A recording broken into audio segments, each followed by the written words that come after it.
guys, it's PonkyPlays. Welcome to our Raid Shadow Legends videos. So I'm gonna go ahead. I've been able to defeat every stage so far in the Grim Forest, which has been very, very nice. I'm level 29 on the squad progress, so I'm assuming if I can defeat the boss, I'll be able to get to the max level, which is gonna be nice.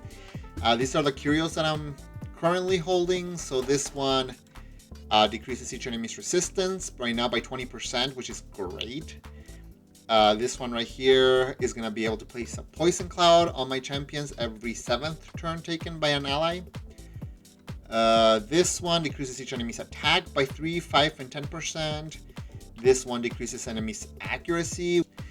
Decreasing enemy speed by 10% is great as well, because it more often guarantees that I might be the first one to go.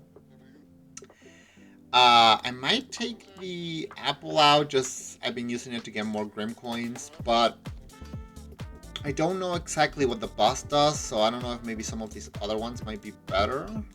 So we're gonna go ahead and really quickly look at his kit and see what I'm gonna be facing, because right now I don't have to worry about the side bosses. I can just focus on the main boss. So he's Leshun the Entangled One.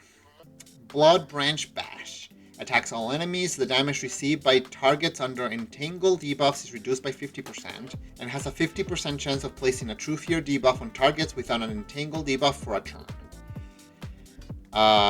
Again, just high resistance hopefully will help, or block debuffs.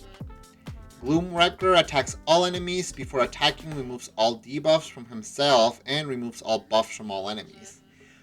So again, high resistance or protected buffs. The damage inflicted by the skill and the amount of defense ignored against each target increases by 5% for each buff and debuff removed. And then Thorn Prison attacks all enemies under an Entangled debuff, decreases each target's turn meter by 30%.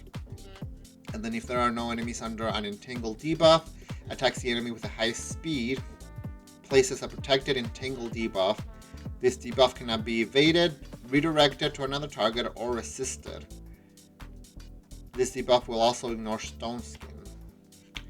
If it can't be evaded, does that just include like Michelangelo and Loki?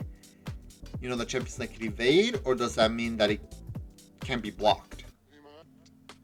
Because right now I'm saying it can be evaded, redirected to another target, or resisted, but I'm not saying it can't be blocked. So with block debuffs, it should be able to be blocked, I'm thinking.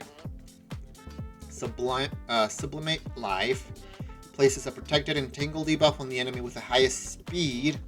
This is a passive. Also places a Siphon debuff on the enemy with the highest speed for 3 turns. These debuffs cannot be evaded, redirected, resisted, or blocked. This ones can't be blocked. But this one, the Entangle is protected. The Siphon is not. These debuffs will also ignore Stone Skin and Taunt. Whenever a True Fear debuff placed by him is activated, fills the turn meter of him and his allies by 10%. Also decreases the duration of all debuffs on him and his allies by a turn. At the start of his turn, deals damage to all enemies under an Entangled debuff. The damage dealt is equal to 20% of each target's max HP. Also destroys each target's max HP by 20% of the damage dealt. If an enemy under an Entangled debuff is skilled by damage from this skill, places another protected Entangled debuff on the enemy with the next highest speed, and a True Fear on all other enemies without Entangled. Sounds very nasty. And then decreases all incoming damage by 60% if not under a burn. Also has a chance to change an incoming critical hit into a weak hit if not under a burn. Turn meter field effects are 30% more effective on enemies under an Entangled debuff if Leshun is under a burn debuff. He seems to be immune to all control debuffs from what I can see. And then Almighty Persistence. Ultra meter reduction effects are decreased by 50%. So he is not immune. He can be turn meter manipulated, which is nice to know. Awakened Weakness, Almighty Strength, and then Flameproof. That's fine. So I want him under a burn for sure. I want turn meter manipulators. Hopefully increase resistance or block debuffs. And or both. Or protected buffs. This is going to be tricky. Hopefully not terribly tricky though. Let's see. So I'm going to put Riho because she can pull a lot of debuffs including burns. I want turn meter manipulators. Newt can manipulate turn meter with his A1. So that would be good, and he'll also deal a lot of damage. And Royal Guard can also put decreased speed and do some turn meter. I'm thinking Marishka because she can give turn meter to my people and remove debuffs and destroy max HP, which is going to be helpful, I think. And then maybe go with Lady Makage just so I can get more A1s off with Newt.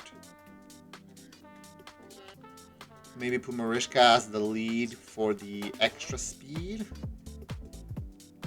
The only issue right now is I'm not getting anybody with increased resistance or decreased accuracy. I don't know. Part of me is thinking that maybe I should do my Alatrion Blade Master instead of Marishka, just because he's also going to be bringing protected buffs. But I'm going to try this out and see how well this works. And if not, then maybe I'll switch my Marishka for Alatrion, and potentially I might need a Reviver depending on how gross it all is. But let's just check this out and see how well it works.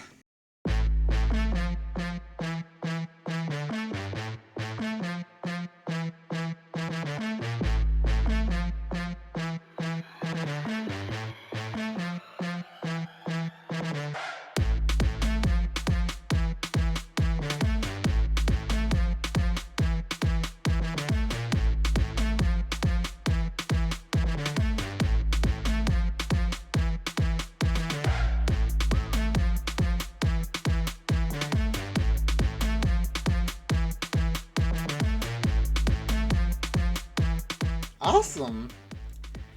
I honestly feel like the cards powering you up just make a huge difference, because definitely the more I kept on doing in the Grim Forest, it wasn't necessarily getting more difficult because my power was just increasing that much more. And this is great.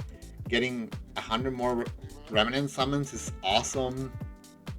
Hopefully some of these pieces are like pretty decent as well. I'm gonna level this up just to see if I get any extra speed.